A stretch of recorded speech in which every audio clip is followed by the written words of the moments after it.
Hey everybody, what's up? I'm DJ Sixsmith. Welcome to Sit Down. The Good Lord Bird coming to Showtime October 4th. Ethan Hawke, Joshua Caleb Johnson. Fellas, how are you? Very well. Very, very good. It's great to be talking with you guys. I saw the first episode. I'm super hyped about this. Ethan, I feel like we get to see the full range for you as an actor. John Brown is a super intense dude. You get to go to some pretty fascinating places. What was it like leading the way on this one? You know, it was a great honor, to be totally honest with you. The story of the Harper's Ferry raid in America is one that's never really been dramatized. There's no other movies. You know, you'd think with how important an event it was and how dramatic of it, a couple dozen guys go over and take over the United States Armory and start a civil war.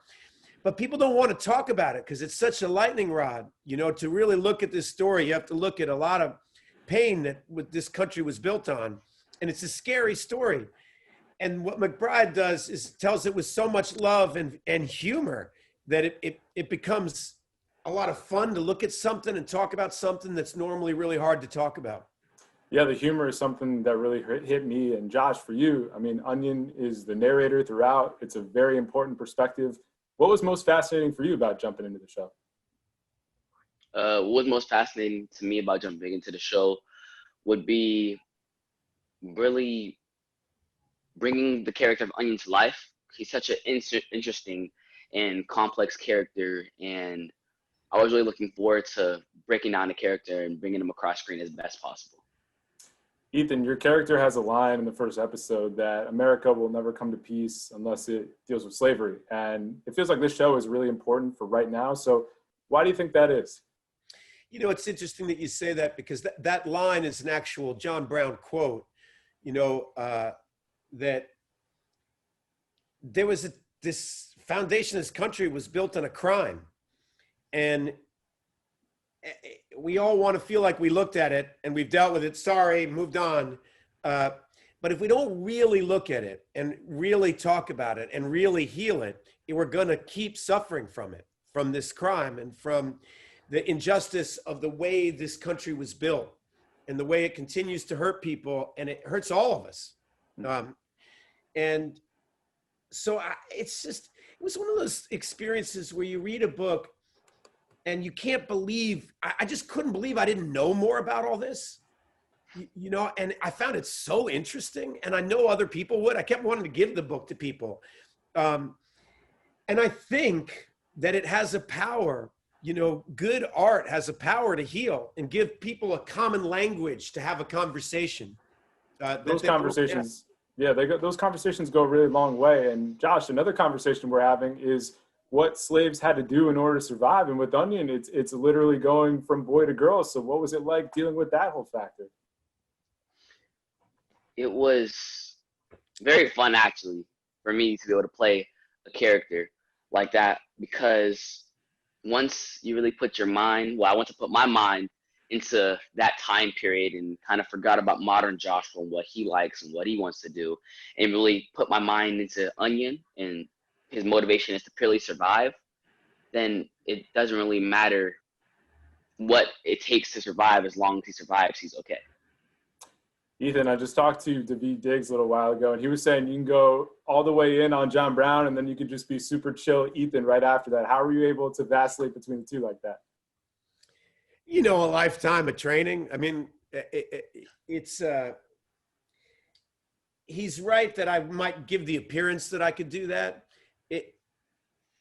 It was a lot harder than I thought. It was really interesting, actually, playing a character that gets so deep inside you. I mean, because we played it for a long time, 5 months of shooting, a couple months of preparing. And then the pandemic happened when we finished. And I felt the character, it was very hard to let go of it. And then to see what's happening to the country and the riots that are happening, and to still see it all through the eyes of John Brown.